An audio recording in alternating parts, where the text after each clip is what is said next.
So this isn't exactly a what to expect video like I normally do them. It's not what to expect during a procedure or anything like that. But when I asked on the Lyme Tick Facebook page what you guys would like to see in the next couple videos, herxing kept coming up again and again.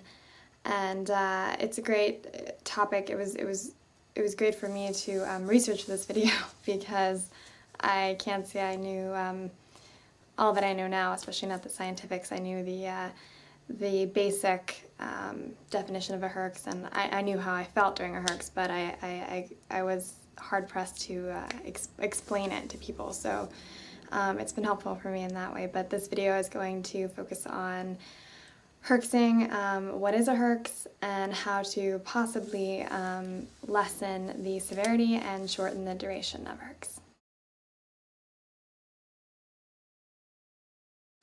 A Herxheimer reaction, more commonly known as a herx, or as I used to call it, simply getting worse before you get better, is a reaction documented in Lyme disease, syphilis, and other spirochetal illnesses. Whatever method you're using to treat your Lyme, if it's working, then the spirochete, which was once hidden from the immune system, can now be seen by the immune system, and your body goes into a fight mode, which results in the temporary inflammation and increase in symptoms.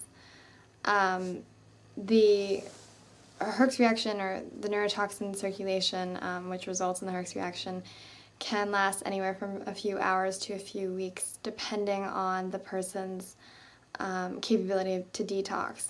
So people with Lyme usually have a very weakened ability to do so because we're so overloaded with bugs that detoxing is low on the list of our body's functions. So there are things that we can do, as well as our doctors, to help our body and aid our body in getting the bugs through us and out of us. I'll share some of them with you now. The first and the simplest in helping your body detox is drinking enough water. It's completely crucial for Lyme patients to do this every single day, regardless of whether they're experiencing a herx or not. But it's super easy. It doesn't require really any effort, but it's incredibly important and actually incredibly effective if you're drinking enough water. So I actually drink mineral water because it's been shown that Lyme patients are deficient in many minerals, and I was always told that this was the best kind for me. It doesn't taste different. This is the bottle, and it's Mountain Valley spring water. There's tons of mineral waters you can choose from. I had to go through trial and error before I found what I liked. I add lemon to mine. I add lemon to my water always, which really helps detox, and it's super simple, and it actually makes the water taste better. I actually, right now, in here, I don't know if you can see, it's kind of, it's not entirely water. I actually added tea to it.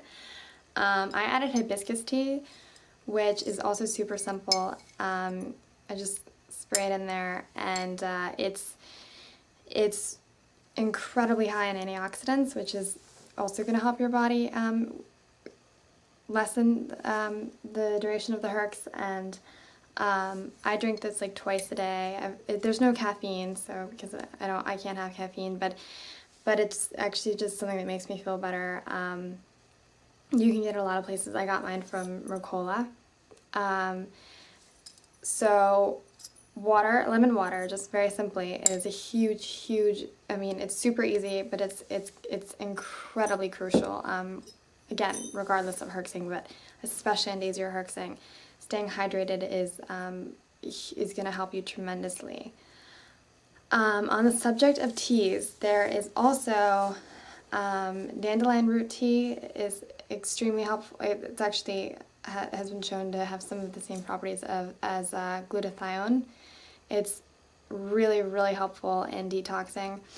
It's not super delicious, but you can add a little honey to it or something, and it's kind of nice.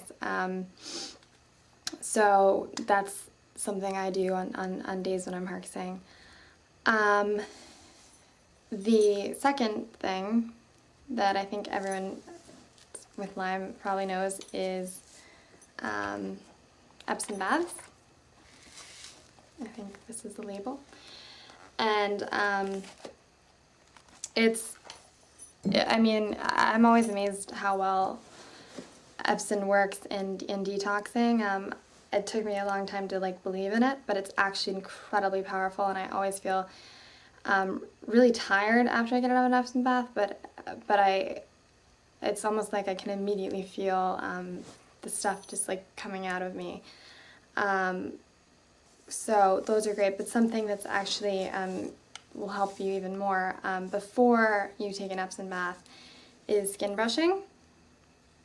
There's tons of different brands. I got mine from, I think, Amazon, so it's not they're not hard to find.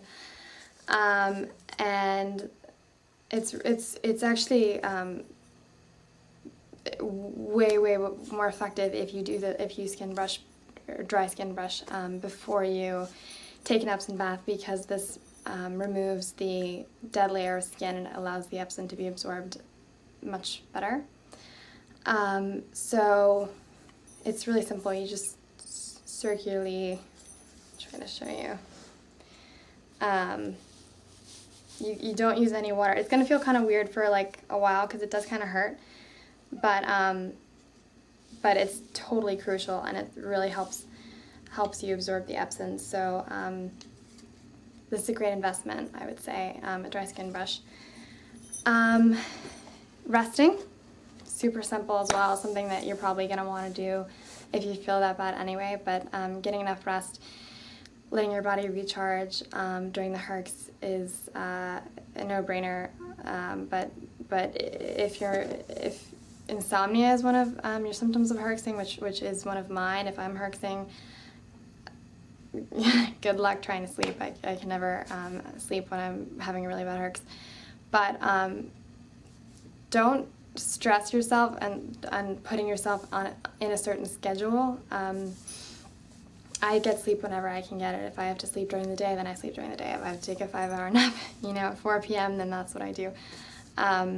So resting is insanely important during a herx. Pain management.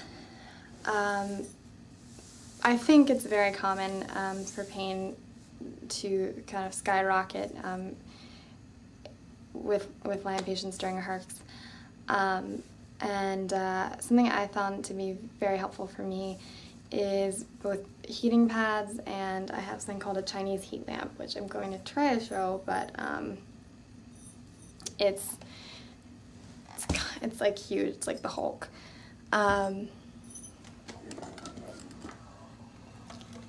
Here. This is the bulb, and it's actually, I could turn it on if I could plug it in somewhere, but it's actually, if you turn it on, it's an infrared bulb, so it's the same technology as a infrared sauna, which is hugely detoxing. But this is a cheap version of that, and it's really helpful for pain.